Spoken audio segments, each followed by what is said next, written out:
Last month, I stood before the desk of a Japanese office worker. Papers stacked and tangled, charging cables knotted like vines, sticky notes scattered like thoughts that never had the chance to settle. I set the timer. 5 minutes and 23 seconds. Before my eyes, chaos dissolved into stillness. No fancy trays, no expensive gadgets, no complicated systems. Just a single principle that has quietly endured for centuries, subtle yet powerful, like a stroke of sumi ink across white paper. Every movement he made carried no rush.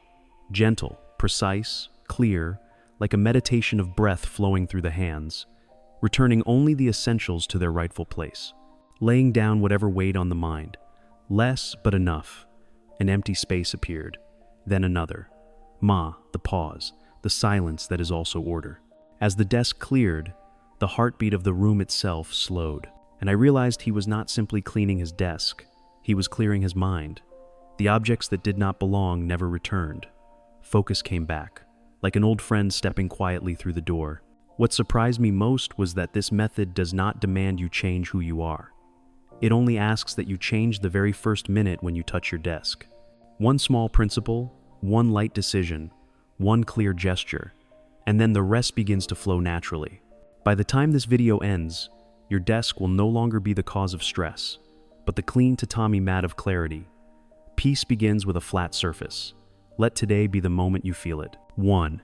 Quick sorting. Sari sorting is not a quick trick to look tidy.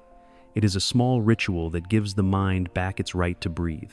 You sit down at your desk and suddenly see all the reasons to keep that have piled up. A stack of papers long completed but still lingering.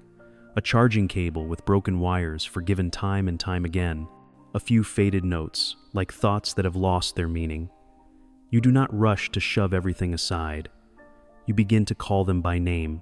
What is truly serving today's work? What is only taking up the space where focus should live? What, even though once valuable, no longer has a role to play? At the root of Sari is the courage to face silent waste. It makes no noise, yet it drains fragments of your attention, forcing you to search, to dodge, to look away from what matters. When you sort, you are not merely moving objects from point A to point B. You are cutting off the nourishment of clutter. Less, but enough. Precise, yet simple. Each decision is a doorway opening toward clarity. Your eyes drift lightly across each small zone of the desk, as if walking through the rooms of a spiritual home. The objects you touch every day, your computer, your notebook, your smooth-flowing pen remain like loyal companions. The things you only need at times reference materials. Spare devices are invited back to their quiet shelters in a drawer or a clearly named compartment. What no longer belongs to the present old bills, broken accessories, notes already digitized, are thanked and released. No judgment, no regret, just a simple bow. Thank you for having been useful. Danshari teaches us to refuse what does not belong to us, to let go of the excess, and to detach from invisible ties.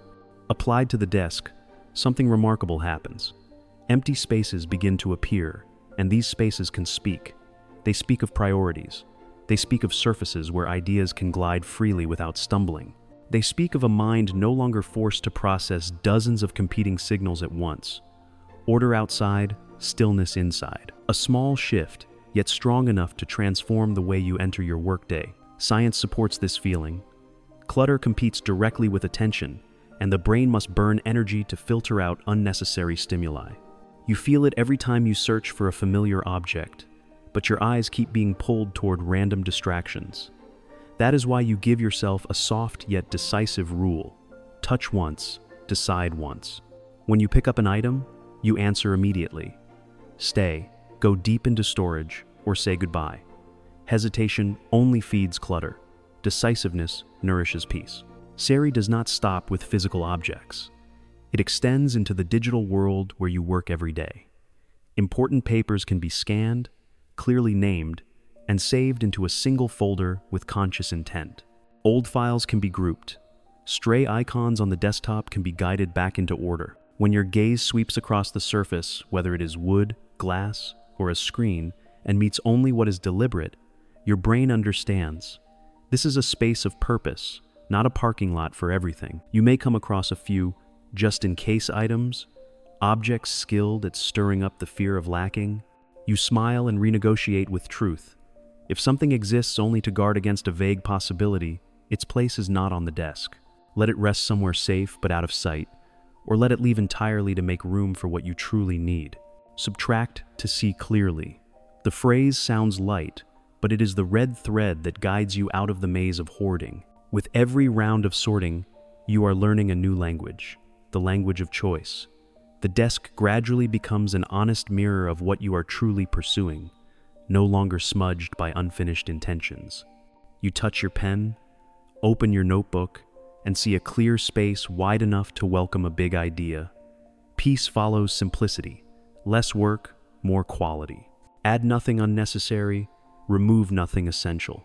That is the quiet measure of effectiveness. And then you pause not because it is perfect, but because it is clear enough to move forward. Sari has opened the path. What is needed remains, what is extra has been released, and the grateful emptiness waits for a fresh beginning. From here, the journey shifts to the surface itself, a light refresh that makes the space shine like morning light. When you are ready, we continue. Quick cleaning. 2. Quick cleaning. There is a quiet power hidden in the act of wiping a desk, not the power of chemicals, but the power of presence. When you pick up a soft cloth, place it on the familiar surface, and sweep away a thin layer of dust like night's mist, your mind falls silent along with the motion. The Japanese call this seiso to make bright a small ritual of discipline and respect.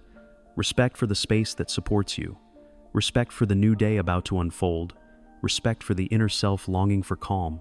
You begin slowly. No rushing, no pushing to just get it done. Only a gentle, steady stroke from one corner to the other, allowing your hand to remember the desk's original shape beneath months of busyness. Each speck of dust vanishes like a fading noise. A faint fingerprint disappears, leaving the surface shining clear again. As the cloth touches the keyboard, the edge of the screen, the corner of a notebook, you realize you are cleansing something far greater than matter itself. Clean to see clearly. The words rise softly, like a breath. Psychology gives another name to what you are doing, reducing visual noise. When the environment is less cluttered, the brain no longer has to defend itself against a storm of competing signals. It lifts its head and turns to what matters. Studies from Princeton have explained this in scientific terms. A clean surface strengthens attention and lowers stress. But you do not need data to know. You feel it immediately when your eyes are no longer dragged away by stains, crumbs, or things out of place. A calm surface, a calm mind. Short, enough. Seiso is not only cleaning, it is meditation in motion. In schools, in temples, in many Japanese offices, Soji daily cleaning takes place as naturally as breathing. The cloth does not only wipe dust, it wipes away carelessness. The broom does not only sweep trash, it sweeps away habits of delay. You do not need many tools. A small fiber cloth, a gentle cleaner, a steady breath. Wherever your hand touches, you call it by name. This is the place for the pen. This is the edge of the screen that must shine. This is the empty glass, washed and returned to where it belongs. Not perfection, just wholeness, here and now. Then you step back, like a gardener gazing at a freshly watered bed. The essentials, once cleaned, fall naturally into a rhythm of calm. A sense of ownership returns, a quiet pride. A small victory strong enough to open the laptop, open the notebook, open the heart. Articles on productivity may call this the morning spark, a small ignition that keeps motivation burning. But in the Japanese spirit, it is also a bow. Thank you for allowing us to begin again today. You notice new intruders as they appear: a torn scrap of paper, a bead of water, an object that slipped out of place, and you gently invite them off the surface. Not tomorrow, not later. Cleanliness is preserved through these small touches woven into your work. Like the way Zen monks speak of sweeping the garden, each stroke of the broom is a return, each motion of the cloth a reminder. Here, now. Seiso has its digital version too. Your eyes pass over the desktop screen, you rename a freshly saved file, pull a stray icon into the right folder, close the windows you no longer need. Just a few small actions, but as effective as wiping dust from glass. Suddenly the view is sharp, the path straight. Clean does not mean empty. Clean means removing the excess so that what matters can shine. If you love the Japandi sense of harmony, you can add a gentle touch. A rustic wooden tray for pen and notebook. A small green plant placed where it does not block the view. Not decoration for its own sake, but reminders of a slower, warmer, natural order. Less, yet warm. Simple, yet alive. Short phrases like these, repeated quietly in the heart, are enough to keep the rhythm. By now you may realize, say-so does not aim to impress. It creates a context for focus, a context for ideas to stand tall, like young bamboo in the morning breeze. And once the surface shines, your mind instinctively wants to return everything to its place, so the work can flow without being tugged away. That is the gentle signal that leads you to the next step of the journey. Once cleanliness is present, order begins to grow.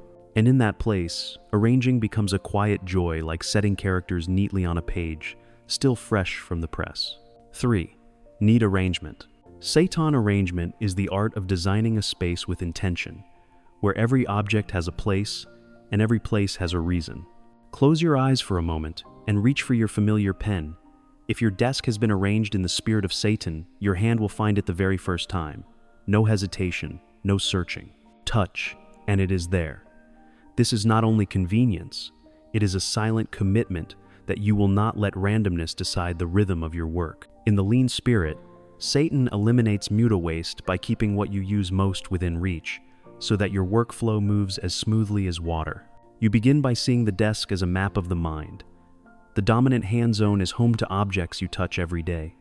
The outer edges become resting places for items that only visit occasionally. The pen returns to a simple holder. The notebook lies flat in a thin tray.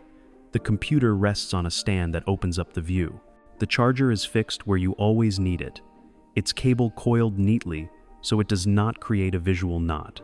Every place is given a name by a small, humble, but clear label. Put it down, remember it.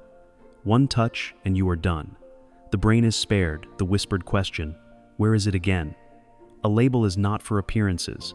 It is to free mental energy for what matters more. Seitan is also a gentle refusal of the trap called the random dumping ground. The desk is not a storage pit for everything that happens to cross your life, a half-eaten snack, an invitation long expired, a file from a finished project. When misplaced items mingle with the tools of work, the desk loses its original function to support focus. Wrong place, wrong meaning. You do not blame the object. You return it to its rightful home. What belongs to the kitchen goes back to the kitchen. What belongs in storage is placed in a drawer, or digitized and filed away. The desk holds only what serves today's flow. There is a beautiful ripple effect in these small adjustments. A pen that always rests in its holder saves a gesture each time you pick it up and return it. A notebook that always sits at the left corner spares your eyes from searching. A charger that always waits at the right spot keeps cables from tangling, so you do not need to untie them. Seconds saved in each action, repeated hundreds of times in a month, turn into enough time to write another idea, read a few more pages, or simply breathe more deeply. Small seconds, larger hours. Quiet accumulations are always the most faithful allies. The right arrangement brings a subtle sense of mastery. When you set an object down and it lands exactly where its place is waiting, a microsignal is sent to the brain. Order is here, you are safe to create. Stress from misplaced items shrinks, and the procrastination of "let me find this first" retreats. Canso simplicity emerges not by stripping life bare, but by weaving a smooth rhythm of use. Less, but in the right place. Beautiful because it is useful. Refined because it is seamless. A quiet shibumi. Elegance without display. Do not forget that the digital world is an extension of the desk. Seitan invites you to mirror physical order on the screen, naming files with a consistent pattern, creating shortcuts for key work folders, grouping applications clearly. When your finger taps an icon and opens exactly what you need in an instant, you are keeping the same promise. Right place, smooth flow. The wooden desk and the digital desk are two halves of one stream. Disorder in one will send ripples through the other. You will find that the more you live with Seitan, the less you think about things, and the more energy you have for ideas. The essentials stand like quiet partners, always in line when you call for them. The unnecessary no longer barges in to demand attention. Space, then, reveals itself as a tool, not emptiness to be filled, but openness to let work breathe. Space itself is an instrument. The phrase sounds strange until you feel your hand moving freely at the center, your eyes sinking more deeply into the page or the screen. And at this moment, when everything has its place, its name, a gentle invitation appears. Keep the center like a still lake. Place nothing there unless it is truly needed. This will be the next step of the journey, where emptiness is no longer crowded out, but becomes the field that powers focus, from arrangement to preservation, from order to stillness. We now step into keeping the center clear, where the surface itself becomes the breath of your work. 4.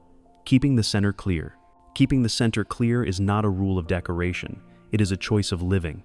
At the center of your desk, where your hands often place the first thoughts of the day, leave a deliberate emptiness. Empty so that it may be filled.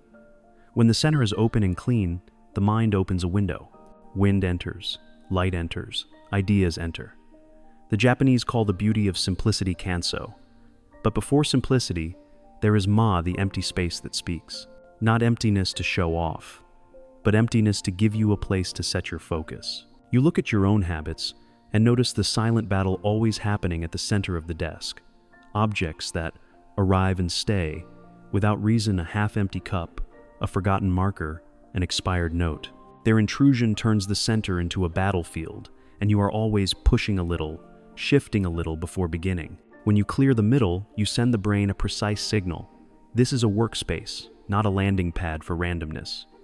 The center must be clear, a short phrase, but the key that unlocks focus. Seiton and Seiso laid the foundation.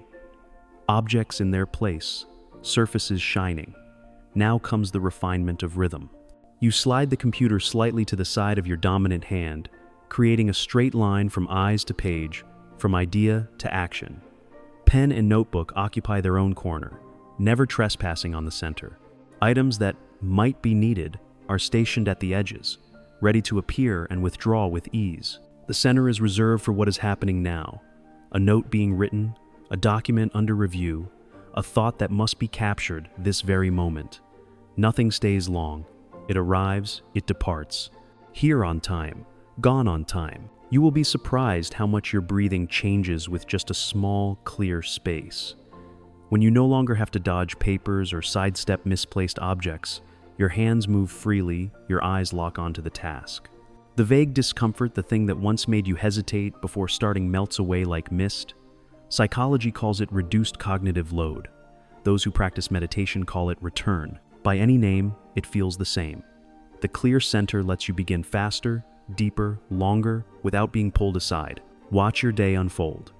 Each time you finish something at the center, you return it to emptiness. The cup, once emptied, goes back to the right. The marker returns to its place. The signed paper slips into storage. Not a ritual of formality, but a rhythm of give and return, light as breath. The center owns nothing. The center only serves the flow. Done, return. Return empty. That rhythm keeps the surface ready for the next task, no need for another round of cleaning. And then you notice, this physical emptiness draws a digital emptiness. Your desktop screen holds fewer stray icons. Extra windows close. The one document you are working on stays at the center in a single clear window. Your eyes are no longer hijacked by side notifications. Your hands no longer wander into irrelevant tabs. The empty desk center becomes the model for the empty screen center. Two surfaces, one principle. Order outside, stillness inside. Japandi design loves warm minimalism, and you may choose to mark the center with a subtle touch, a thin mat, a faint outline, a material that feels soft to the hand. Not decoration for its own sake, but a reminder that this is the convergence point of your working life. When your hand rests there, you instinctively become more serious, more gentle, more attentive. Emptiness becomes a silent teacher. It does not speak much, yet it guides you to the right place. At times, you will hear the call of old habits. Just put it here for now. You smile, place it at the edge instead, and let the center stay clear. You are not resisting, you are redirecting. because you know that each time you preserve the emptiness, you preserve choice. Emptiness is the right to decide what enters your mind and when. Clear center, new ideas rise.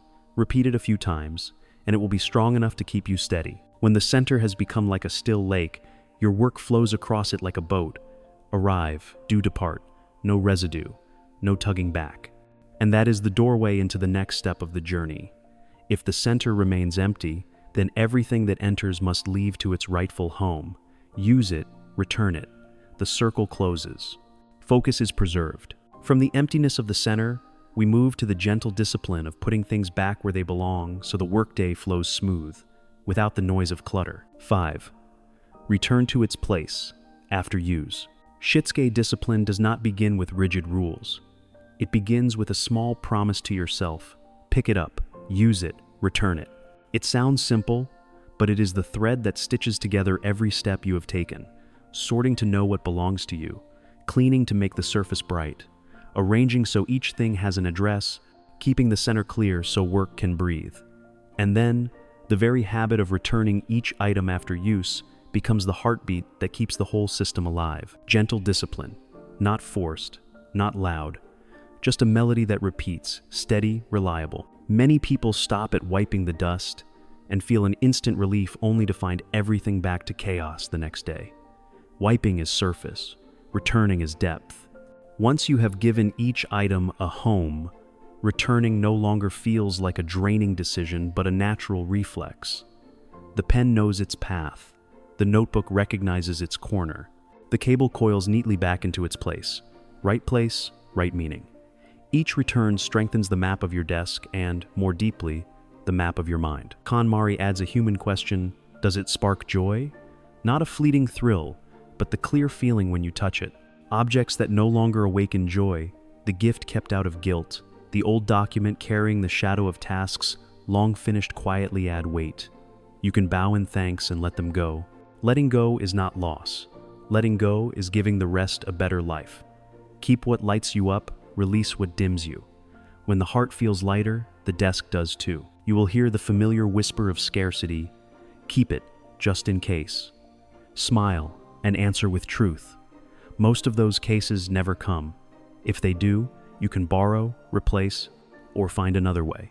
Trust the present. Trust your own ability to adapt when needed. Enough is enough. When you stop storing what only feeds fear, you make space for what truly supports your work and peace of mind. The habit of returning is not a grand ritual. It is a series of small dots scattered through the day, placing the pen back in its holder after finishing a line, folding the notebook shut and returning it to the left corner after writing down an idea, setting the glass back in its spot after the last sip. One touch, one return. The center is empty again, ready for the next move. Finished means clear.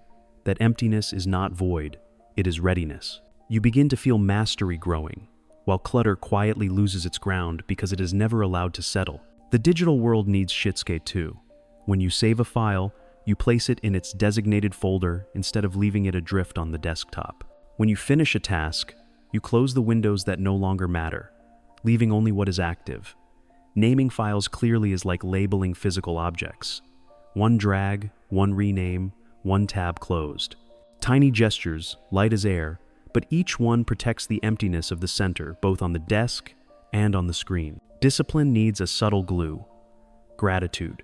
Before you return something, you can whisper "thank you" to the pen that just signed a difficult decision, to the notebook that captured a fragile thought, to the machine that worked all day without complaint.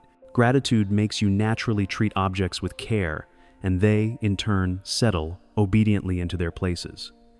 This is not superstition. This is attitude. Attitude shapes habit. Habit shape discipline. There will be days when you are tired, when you forget, when things lie scattered. That is all right. Shitsuke does not demand perfection. Shitsuke teaches return. One deep breath. One sweeping glance. A short sequence of small returns. Like laying down pebbles on a path, you find order again in just a few moves. Slip, then return. You do not judge yourself. You simply continue. Quiet persistence wins in the end. And then you realize this discipline of returning does not only keep the desk tidy, It keeps the flow of work unbroken.